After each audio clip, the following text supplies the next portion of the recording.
Hi, it's Kiwi Dazz. I am doing the insulation above the hallway ceiling. So I'm going to have to climb into what is quite a tight little space. This is only 800 from the ridge down to the bottom here. I've got about a 600mm crawl area. There's a vertical web on the truss as well. It is very, very tight. What I'm actually going to do is take a piece of plywood up and lay it on top of that so that I can then lay on here and poke my arms over here. Lovely little drawing of myself there. Kiwi Dazz poking this insulation in. Not looking forward to doing this job today, but I am looking forward to getting it done. Anyway, what I wanted to show you is that I'm doing something pretty bizarre. So I've got 3 levels of insulation because I'm trying to get the most insulation I can. I'm also trying to do this as cost effective as possible, but because I've got these tight little spaces here, something like 150mm at this edge, I wanted to try and get as much insulation in there as I can. So I got 3 levels of insulation. First one is a R2.6 at 90mm. Insulation levels in every country is different. It's not going to quite add up. You're going to be like, R2.6, that doesn't make sense. it's like, that's the New Zealand number.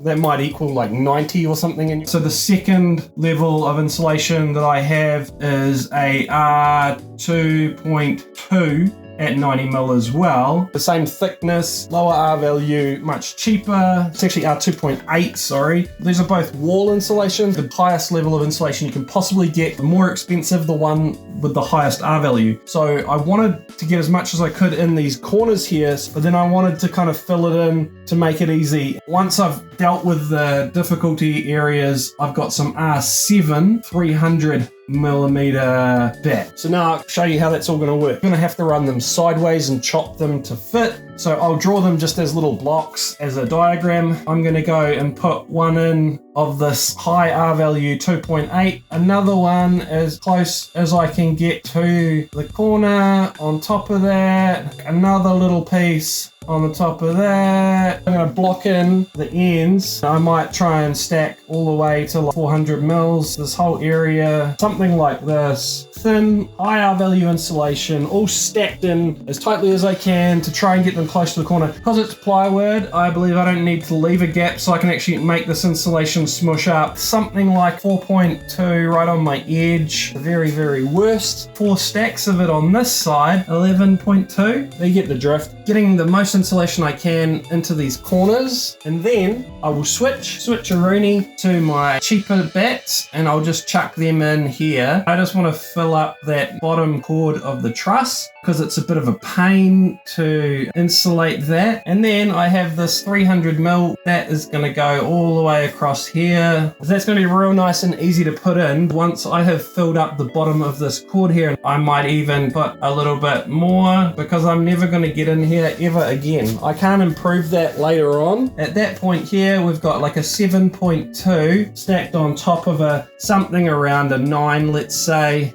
That's a pretty good R value. I'm not sure I really need to bother putting in this little bit of extra on top here. But anyway, that's how I'm doing it, to try and get the best insulated roof I can at the lowest price. I go over the top. I wouldn't be surprised if I don't go and smush myself. Another layer in there would be like super duper high performance. It's the top of the house though, so like the heat rises up here, and it does get quite hot up here in the summer. There could be a benefit in going over the top. See how I feel by the time I've got like this other level in, whether I can be bothered with that top level.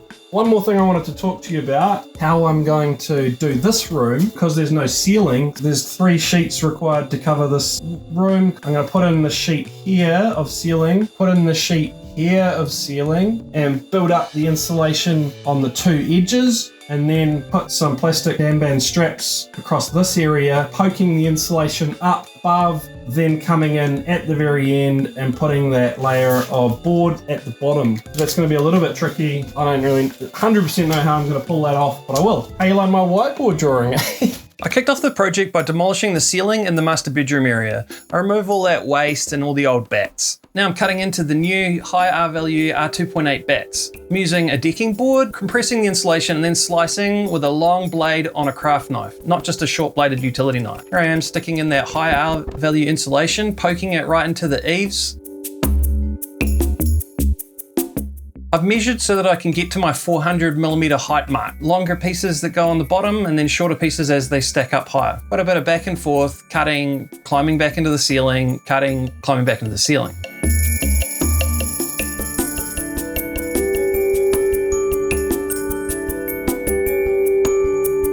Now I've got all that high R value on one side done. Now I'm just putting this cheap 2.2 down on the bottom.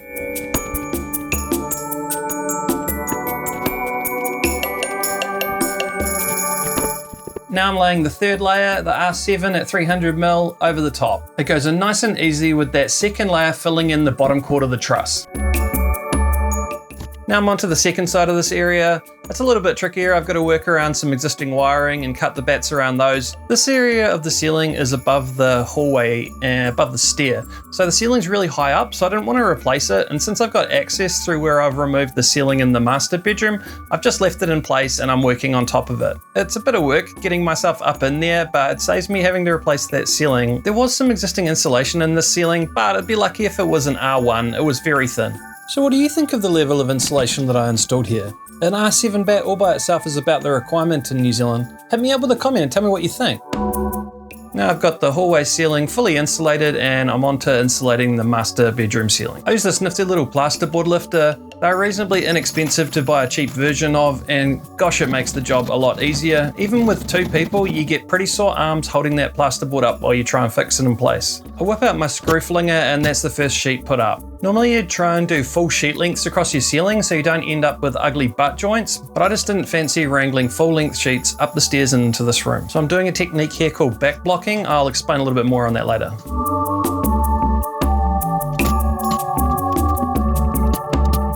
I'm going to rinse and repeat that on the other side of the room, leaving the center portion open for access to put the insulation in. The side edges of the plasterboard sheet come with a built-in taper, which means when you do your taped plasterboard joint, everything looks all nice and slick. On the cut edges of the sheet where there is no built-in recess, you can do this back blocking technique. When you realise, like right at the last minute, that you've got an extra bag of insulation you don't need really, and you don't have the bag that you do need, so yeah, you gotta go to the hardware store just before they close at 7 on a Sunday. Off I go. Time to chop up some more of that skinny high R value insulation and poke it out into the eaves. I wouldn't call dealing with insulation fun, but at least I'm working off a scaffold this time rather than climbing around on a piece of plywood in the ceiling space. I cut the bats to fit between the trusses and then cut some little pieces to poke in between to fill up the gaps. That's layer 1 done with the expensive thin insulation. Now I'm onto the cheap thin insulation just to fill in that bottom quarter of the truss area.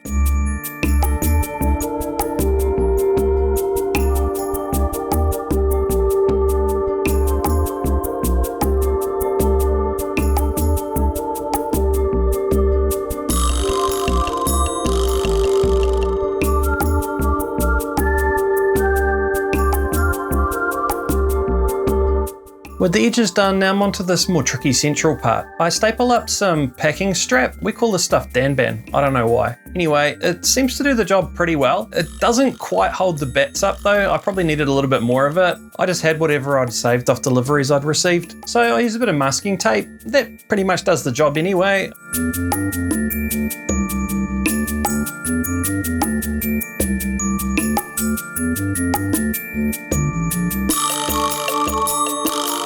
This last section's a bit of a challenge, but I get it done. And yeah, I vacuum all that guff up off of my face.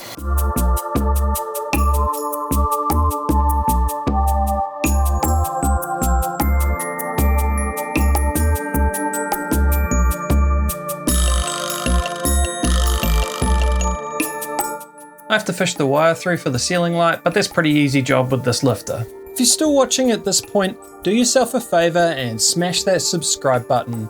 I really appreciate it. It's going to help me make more of this content.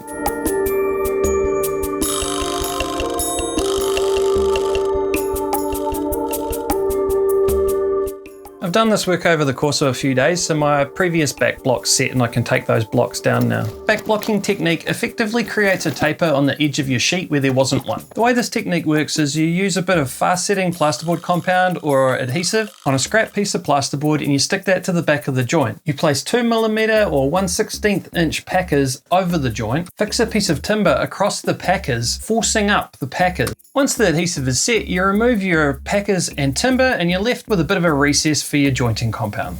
Anyway, that's Kiwi Dazz getting it done.